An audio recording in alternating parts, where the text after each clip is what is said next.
one of the groups of people that is going to be attacked by the new administration is going to be organized labor. And almost everybody in this room, I think there's very few people in this room who are members of the 1%. So that means almost all of us, maybe all of us, worked or work for a living. So if we weren't part of organized labor, we were part of disorganized or unorganized labor. We're still part of labor. And when organized labor suffers, we're all going to suffer.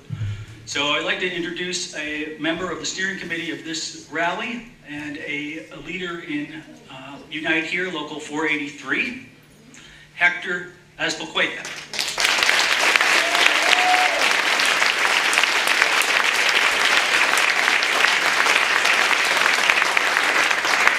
Thank you, my friend Philip. Hi everyone, my name is Hector Azpilcueta. I just want to recognize Philip for pronouncing my last name right. My name is, I am the Secretary Treasurer for the Hotel Workers and Restaurant Workers Union here in Monterey. We represent about 1,300 members. Most of them are women, housekeepers, cooks. We represent also the workers on the front desk. We represent also workers in some cafeterias like the Monterey Bay Aquarium. We also represent workers at CSUMB. Our union is turning 80 years old this year. We were founded back in 1937 by strong men and women who work in the restaurants in Kennedy Road. And we owe much of our progress to them. As you know, labor is being always under attack. And in the last 30 years, unions have been the primary target of many administrations. We used to represent the majority of workers at one point in the 60s, 70s, and 80s. We got close to over 35%. We represent workers in the middle class. We were part of the middle class. And today, we don't have those numbers. So we've been fighting the employers for the last 30 years trying to get a better deal for ourselves, our families. And it's been very, very difficult. But one thing that we know is that when we work together with other organizations, like the groups that are today here, working together to defend many of the rights that people have achieved through the history of this country, is when we win. When we work together, when we know who our opponent is. And as Philip mentioned, this administration is going to be targeting labor. We are going to be fighting the fight of our lives. We are happy that in big cities, our union is stronger than in Monterey. Cities like Chicago, New York, Las Vegas, San Francisco, Los Angeles.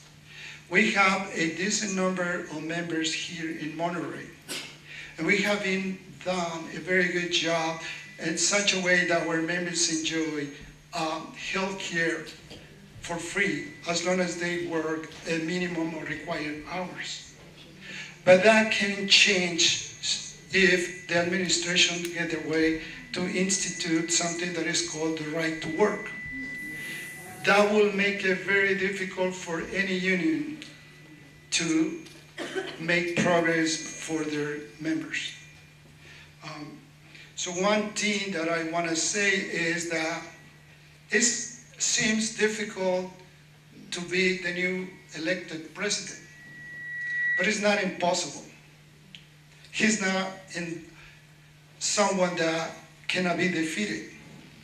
Our union in Las Vegas, early last year, agreed to a contract with the casino, the hotel in Las Vegas, where 500 workers join our union in Vegas, where they have a contract, where they have better wages, better benefits, and better working conditions.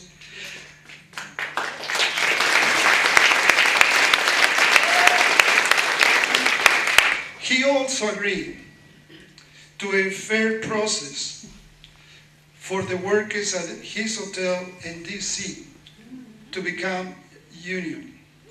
And that is something that we know that if we can win in these two fights, we can win when we are united. And these are housekeepers, and the majority of them are immigrants. Here in Monterey, as I said earlier, we represent around 1,300 members, and more than 50% of our members were born outside the United States. I myself was born in Mexico City, and I was at one point undocumented. And at one point I was able to work and improve my English and to become a permanent resident and a citizen.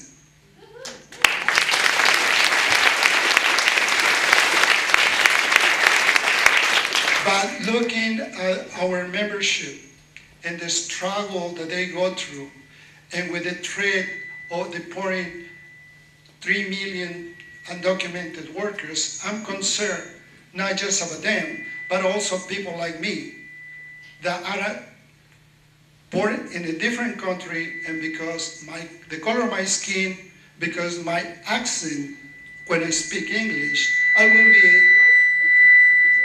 will be the perfect target for the threats that he has said. So, but I'm not afraid. I'm not afraid, because you are here.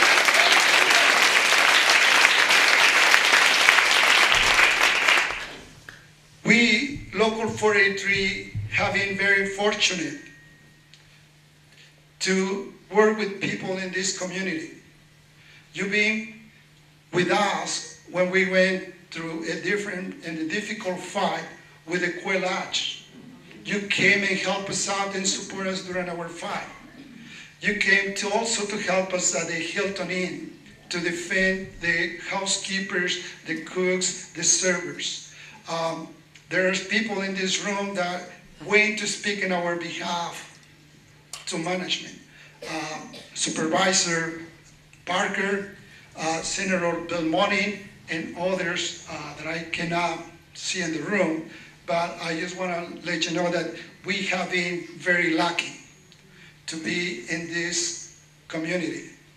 You care not just about yourselves, but you care about working people. People that get up early in the morning to make sure that their kids get to school on time, go to work, come back, pick up their kids and cook dinner, and wake up the next day and do it all over again. And one thing that it showed me when you came to those picket lines at La Playa, at Quelach, at the Hilton, is that you understood that an injury to one is an injury to all.